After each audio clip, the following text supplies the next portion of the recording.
Hello বন্ধুরা, আমি pinks পূজা তোমাদের সকলকে জানাই আমার চ্যানেলে স্বাগত।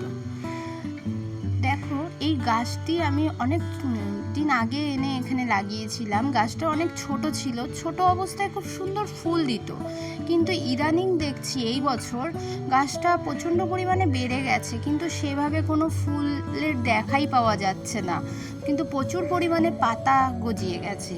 গাছটিতে ফুল না আসার কারণ যদি কেউ জানা থাকে অবশ্যই আমাকে কমেন্ট করে জানাবে। আর এই গাছটি হচ্ছে পলাশ ফুল গাছ, আশা করি সকলেই চেনো এই গাছটি। এটি আমার খুব শখের গাছ, বিয়ের আগে কিনেছিলাম, তো ভেবেছিলাম যে এই গাছটি নিয়ে যাব ওই বাড়িতে, কিন্তু কোনো কারণবশত এটা নিয়ে যাওয়া হয়নি, যার ফলে এই গাছটি লাগিয়ে দিয়েছি মাটিতে। আমার খুব শখের গাছ হচ্ছে পলাশ ফুল গাছ। খুব ইচ্ছে ছিল এই গাছটি এই কারণেই কেনা যে পরবর্তী সময় তোমার দাদা ভাই আর আমি যখন বয়স হয়ে যাবে এই গাছটির নিচে দুজনে বসে নিজেদের পার্সোনাল টাইম স্পেন্ড করব এরকম। আর হচ্ছে মানে শখ থাকে না মানুষের, একটা টেবিল সুন্দর করে সাজাবো যেখানে বসে দুজনের রিটায়ারমেন্ট লাইফের অবসর সময়টা একসাথে কাটাবো। তো সেই ভেবেই গাছটা কেনা হয়েছিল। আশা করি আমাদের যখন বয়স হয়ে যাবে তখন গাছটা হয়তো অনেকটাই বড় হয়ে যাবে, যার নিচে যার ছাওয়ার তলায় বসে আমরা আমাদের সময় কাটাতে পারবো। কিন্তু দুঃখের বিষয় গাছটিকে যে আমি নিয়ে যেতে পারিনি। তো ইচ্ছে আছে ওই বাড়িতে একটু এই ধরনের বড় জাতীয় কোনো গাছ আমি আবার লাগাবো। তো দেখা যাক কিভাবে করি।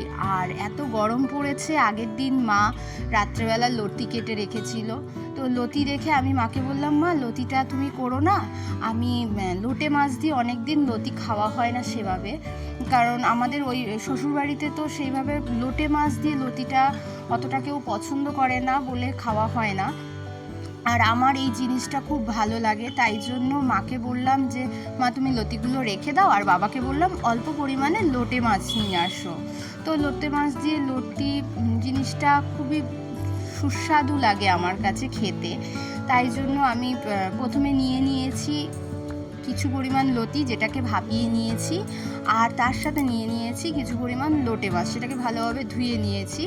এবার প্রথমে দিয়ে দিয়েছি পেঁয়াজ কুচি, তারপরে দিয়ে দিয়েছি পেঁয়াজটা একটু লাল লাল করে ভাজা হয়ে গেলে তার মধ্যে দিয়ে দিয়েছিলাম লোটে মাছটা। এবার লোটে মাছটা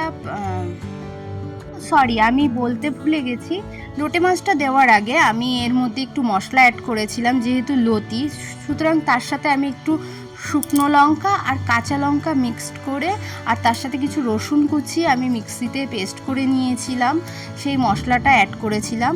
তারপরে প্রথমে লোটে মাছটা দিয়ে কিছুক্ষণ কষিয়ে নেওয়ার পর তারপরে তার মধ্যে দিয়ে দিয়েছিলাম পরিমাণ মতো নুন, লঙ্কার গুঁড়ো এবং হলুদের গুঁড়ো। তারপরে আমি তার সাথে দিয়ে দিয়েছি লতিটা ও লোটে মাছটা।